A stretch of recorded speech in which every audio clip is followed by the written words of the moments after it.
In 2017, the United States government quietly admitted it had been studying UFOs for decades. 1 year later, Steven Spielberg started writing.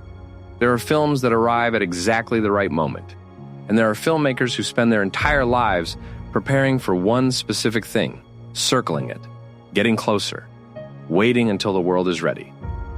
Steven Spielberg is 79 years old. He has made 35 films.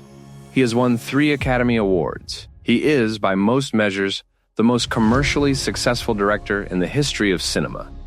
And for 50 years, ever since he was a young director with a wild idea about lights in the sky, he has been obsessed with one question: are we alone? Before we get into all of it, I want to show you something buried in the trailer that almost everyone has missed. Stay with me until the end of this video, because what I found in that footage changes how this entire film reads, and once you see it, you won't be able to unsee it. He asked it in 1977 with Close Encounters of the Third Kind, a film about a man who sees a UFO and loses everything trying to understand what he saw. He asked it again in 1982 with E.T., but softer, through the eyes of a child. He returned to it in 2005 with War of the Worlds, but that time the answer was terrifying. In each film, he got closer to something, but he never quite arrived, until now. On June 12, 2026, Spielberg releases what he has called his most personal film since The Fabelmans, a story he developed himself, kept secretive even by Hollywood standards.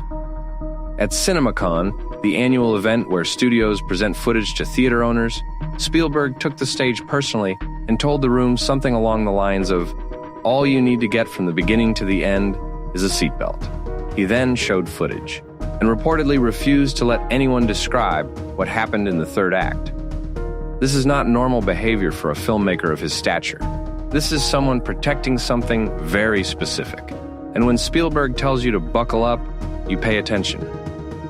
So let's talk about what we actually know, what the trailers are showing, what the cast has said publicly, and, most importantly, what this film is really saying about the world we're living in right now. The setup is deceptively simple.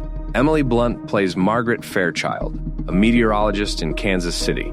Routine job, routine life. On air one morning, mid-weather report, something happens to her. She stops mid-sentence, and she starts clicking, a sound that is not human, a sound that carries meaning, though she doesn't know what it means, and neither does anyone watching. That moment is caught live on television. Within hours, the government comes for her. She isn't alone. Josh O'Connor plays Daniel Kellner, a cybersecurity expert working inside government systems who has found something classified for decades. Evidence. Real, documented, verifiable evidence that contact with non-human intelligence has already occurred. Not in the future. Not as a possibility. Already. Done. Covered up. And he has decided, against every self-preservation instinct he has, to tell the world. Colin Firth plays the man trying to stop him. The head of a powerful government contractor whose entire existence depends on the secret staying buried. And he delivers a line in the trailer, I'm paraphrasing here, about how this particular truth would upend all established order across the entire world. That if it's released, there's no undoing it. He's not wrong. Think about what actual, irrefutable, government-acknowledged contact with alien intelligence would mean. Not a grainy video, not a leaked document. Proof you can hold. Proof you can't unsee. Every religion on Earth would have to reckon with it. Every government, every assumption we've ever made about our place in the universe, gone overnight. That is what this film is actually about. Not the aliens, the aftermath of the truth. And here's where it connects to something that is not fiction at all. In 2017, a major investigation by the New York Times revealed that the Pentagon had been secretly running a classified program to study UFOs, what the military now calls UAPs, unidentified aerial phenomena. The reporting described Navy pilots encountering objects that moved in ways that defied known physics, no wings, no visible propulsion, capable of going from a hovering position to hypersonic speed in an instant. Trained, experienced, credible military personnel who could not explain what they had seen. That was not a science fiction premise. That was the New York Times and the Pentagon. And Spielberg has spoken publicly about how that reporting affected him. saying in interviews that he has a strong suspicion we are not alone here on Earth right now. Not that he explored the idea, not that it inspired him, that he suspects it is real, and that he made a film about it. But here's what makes Disclosure Day genuinely different from everything Spielberg has made before, and it's the thing that nobody is talking about enough. In Close Encounters, the humans who make contact are chosen. The protagonist is pulled toward the mountain by forces beyond his understanding. The encounter feels like grace, like being selected for something. In E.T., the alien chooses the child. Again, chosen, warm, special. In War of the Worlds, the aliens don't care about us at all. We're not chosen. We're just in the way.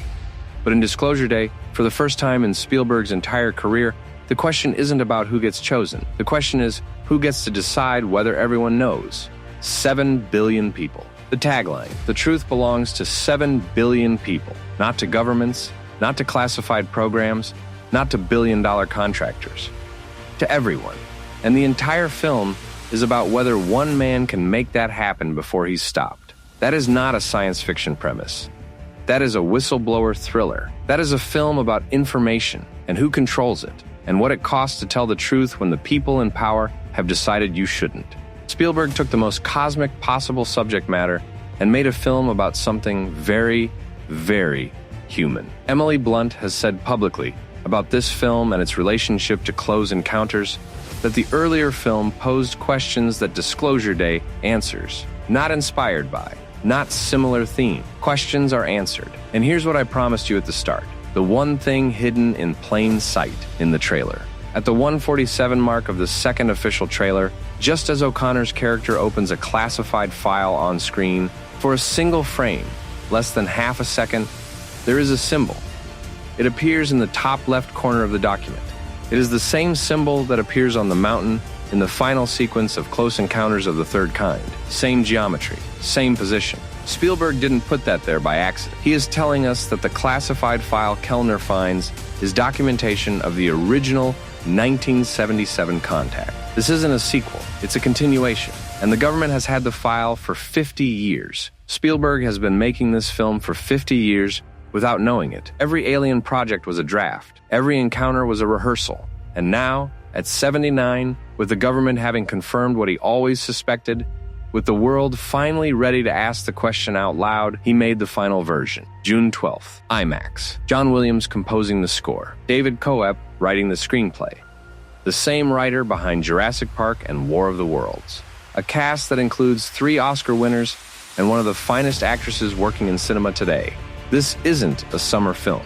This is a closing statement from a filmmaker who has spent his entire life looking at the sky and has finally decided to tell us what he thinks he found. If you found out we weren't alone, if someone proved it to you, would that frighten you?